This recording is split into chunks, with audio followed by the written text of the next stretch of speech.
साफ्रोमखौबो आंनि बे मोनसे गोदान भिडिअ बरायनाय जाहैबाय। माने दिनै आं मोनसे फिसा प्रग्रामाव थांनो नागिरदों आरोना। बे प्रग्रामा जाहैबाय माने जों मिथियो सासे हिन्जाव बिसाया माने अरायसम बिमा बिफाजों अरायसम न'खराव थानो मोना आरोना। थिग बेबायदिनो दिनैहाय जोंनि 4 नम्बर मण्डलिनि सिङाव थानाय आदा रनेन मुसाहारिनि उन्दै बिसाजो लिलि मुसाहारिखौ दिनै गुबुन न'खरावहाय बिलाइ हरनाय जासिगोन आरोना। दा मा खालामनो, बिमा बिफाया अरायसम बोजबनानै लानो गोसो दंब्लाबो माने हिन्जाव फिसाया अरायनि थाखाय बिमा बिफाजों थानो मोन्थाय गैया आरोना। दंब्लाबो माने उफाय गैया आरोना, उननि समाव मोनसे जेंनायाव गोग्लैहैयो आरोखि। बेनिखायनो सम आरो खाबु थानायावनो माने बिसा हिन्जावफोरा माने बेबायदिनो गुबुन न'खरावहाय थांनो गोनां जायो आरो। थिग बेबायदिनो दिनै आदा रनेन मुसाहारिनि बिसाजो लिलि मुसाहारिखौबो दिनैहाय मोनसे न'खरावहाय बिलाइ हरनाय जाबाय आरोना। दा बिनिनो माखासे फिसा प्रग्रामखौ दानो नोंथांनो देखायनो लानाय जाबाय। थ' नायलांदो लोगोफोर। फैदों आं फोरबो नोंनि खाथियाव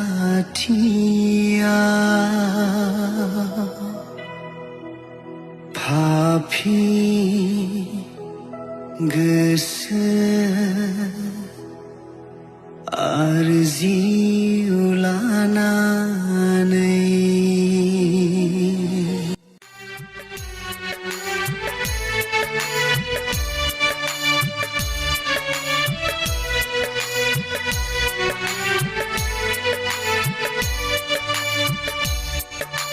गोसो गोरोबलायना जिउ मोनसे जाना जाबाय नों सोरजुलि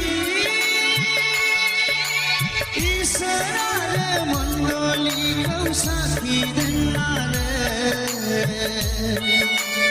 इसोर आरो मण्डलिखौ साखि दोननानै गोसो गोरोबलायना जिउ मोनसे जाना जाबाय नों सोरजुलि इसोर आरो मण्डलिखौ साखि दोननानै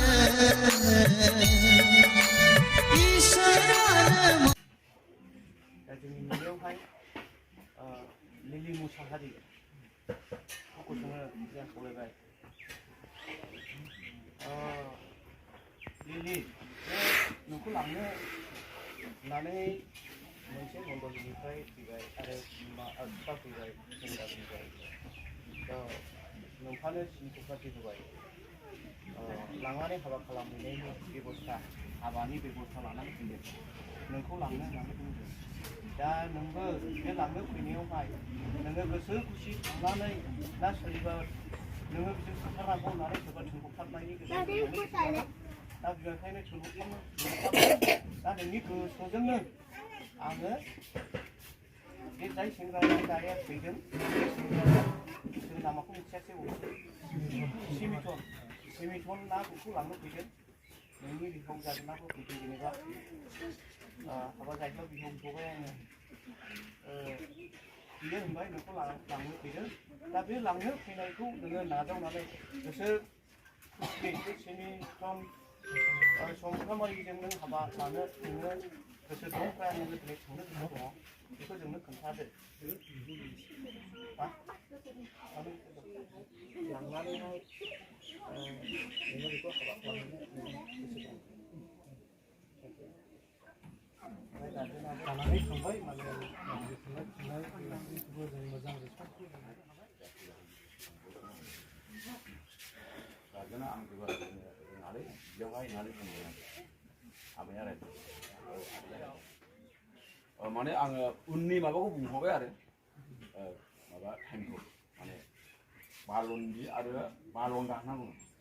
बिसिनाला 12थानि उनावब्लाबो जायो बे फुङावनो आरो गोदोनि माबा नियम बायदिला 12था बानोला रान्दि आरो बार'न्दानिसो बुंगोन बे मथेसो जागोन आरो बेखौनो आं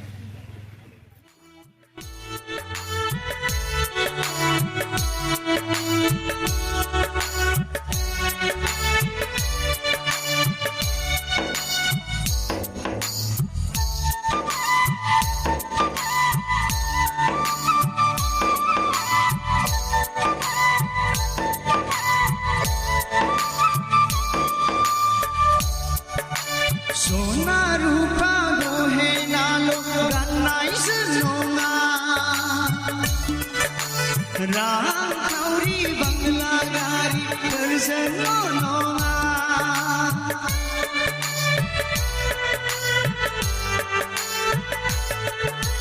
सना रुपा गहेनाल' गाननायसो नङा रांखावरि धोन दौलतफोरजोंल' नङा नखर आरो मण्डलिजों गोरोबना थादो गामि आरो समाजाव देरगानाय लाबोथारदो नखर आरो मण्डलिजों गोरोबना थादो गामि आरो समाजाव देरगानाय लाबोथारदो गोसो गोरोबलायना जिउ मोनसे जाना जाबाय नोंसोर जुलि इसोर आरो मण्डलिखौ साखि दोननानै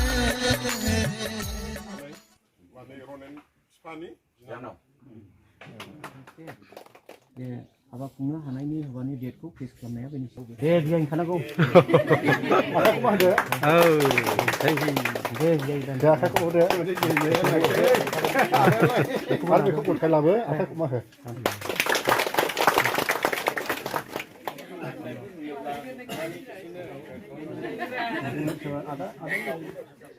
नोंथांमोननि हाबाखौ मोजाङैनो हाबा खालामनो होनो नागिरनायाव थामथिम जागासिनो दं बेनिखायनो सिमिटन सुमफ्रामारि लिलि मुसाहारि आं नोंथांमोनखौ गासैबो आरो नोंसोरो दिनै न'खर दालांनो हास्थायनायावहाय इसोरनाव प्रभु नोंनि गिदिर अननाया प्रभु जोंनि सायाव थानायखाय गासैबो हाबाफारियाव प्रभु नोंजों सावरायनाय गासैबो बे न'खरनि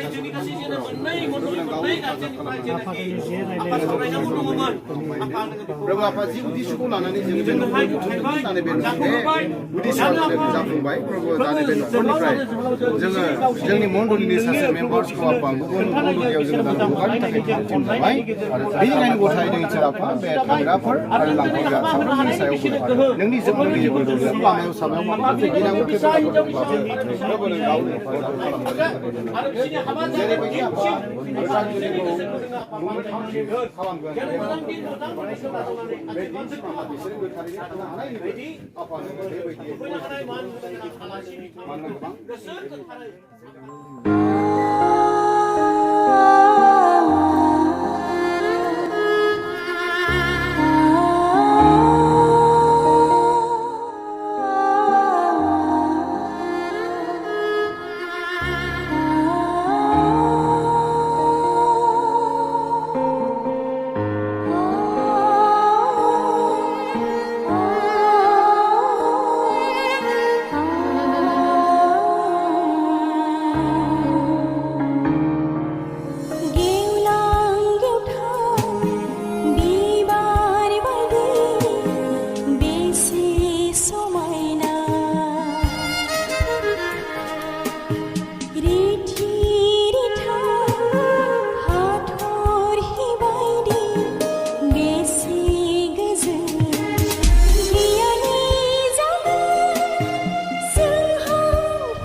गोसानि